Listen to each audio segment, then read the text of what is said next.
It's really my pleasure to welcome to Shepherd's Grove and the Hour of Power, Chris Stone. He's the founder of Faith-Driven Consumer, an organization that connects faith-based consumers with faith-compatible companies and brands. Stone, who is highly regarded in the faith community, garnered national attention for his successful I Will Stand with Phil campaign. Stone's efforts have been profiled by the Wall Street Journal, CNN Variety, U.S. News, World Report, the LA Times, and the Chicago Tribune. Please welcome with me, Chris Stone. Hi, Chris. So glad you're here today. And of course, it's such an important topic when we talk about consumerism.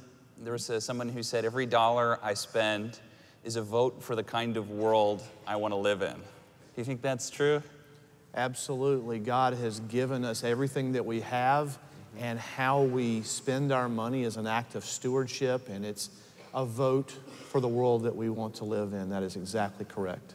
I mean, as a pastor, when I see something like Faith-Driven Consumer, there's a part of me that likes it, and there's another part of me that goes, ooh, like this, you know, because as pastors, we're trying to teach disciples not to be consumers. What do you say to that? And what is a faith-driven consumer? Well, a faith-driven consumer is a person whose faith is a significant enough part of their life that affects their daily decisions, including the choices that they make in the marketplace. And while we spend our time in worship and in discipleship and in evangelism, we also spend time in school, at work, and shopping, and buying the things that we need in our daily life. So that we are consumers. So then what does it mean, so as consumers then, what does it mean then to be a faith-driven consumer, and how is that a good thing? Well, it's an opportunity to consider where we shop, who we do business with, and the money that we transact in exchange for goods and services. Those companies use that money for their own purposes. Are those purposes in alignment with God's will? And if they are, those are faith-compatible companies. And if they aren't, then they're less than faith-compatible companies. Yeah, sure. So what would be an example of something that your organization is kind of doing, or some of the campaigns you've done? Well, as you mentioned, when A&E Network put Phil Robertson on a hiatus because he quoted the Bible and took a position on natural marriage, many people said that was not allowed, and expressing that was not allowed. We stood up and said, no, as a faith-driven consumer, a person who deeply holds those religious views, then I have a right to express those views and to express my faith. Yeah, sure. And so we stood up, and 266,000 people agreed and signed our petition, and millions of others supported it. Yeah, great. And so then there's also a piece there of sort of connecting faith-compatible companies or something? Certainly. Well, we live in a transparent world, and in that world, there's a lot of feedback mechanisms, and we simply provide feedback to companies and say, these are the things that as consumers driven by our faith, these are the things that we need and that we want. And it's an opportunity to bring those companies and those consumers together. It's much a part of what we call market segmentation, where you're reaching out to certain communities, of which faith-driven consumers are one. Yeah. So what is the thing that really, what drives you, Chris? I mean, why is this important to you? I mean, what makes you get up in the morning and want to do this? Well, it's an exciting thing. I was minding my business one day, and then I felt this calling, and the calling was to engage in this effort, which we've now come to know as faith-driven consumer.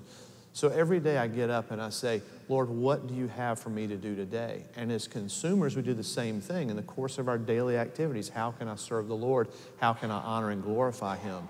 So I get up in the morning to go out in the world, and as many of us do, and to glorify the Lord and what He's called me to do.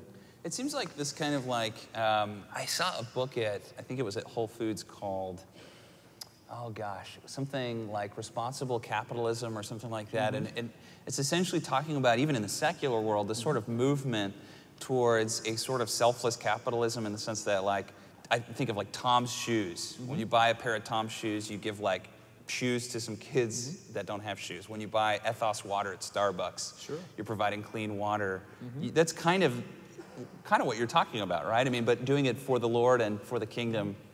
Well, over 80% of Americans, Christians and non-Christians alike, share a common value. If they determine that the brand that they're engaging with is in conflict with their own worldview, how they see the world, then they will stop or they will find another brand. So this is a universal reality. We're simply applying our biblical worldview as the filter through which we make our decisions. Don't you think the way that I spend money says a lot about my worldview?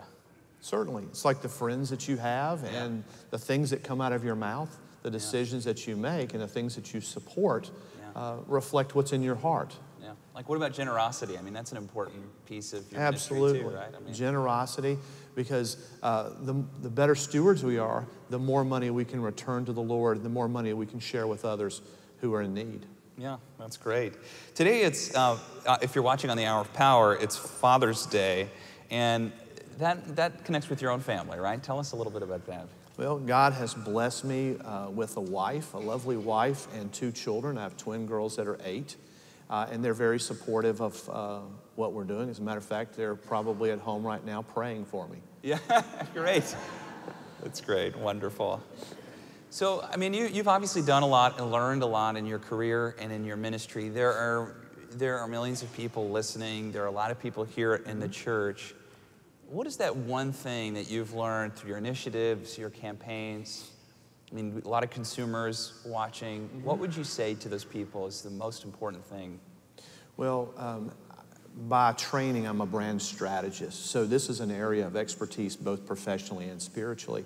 And the thing that I would encourage people to do is to research. And our website at faithdrivenconsumer.com is a great way to find data. And then to go research and find out how you can be a good steward of what God has given you. Yeah, great. Well, thank you, Chris, so much for this morning. We appreciate all your words and all the things you're doing for the kingdom of God. We'll definitely check out your website, and we appreciate the ways that you're helping people shift their view from sort of a selfish consumerism to consumerism that's for the gospel. That's really a great thing. Wonderful. Thank you for having me. Thank you, Chris. Let's give him a hand. Thank you again for all you're doing. Appreciate it.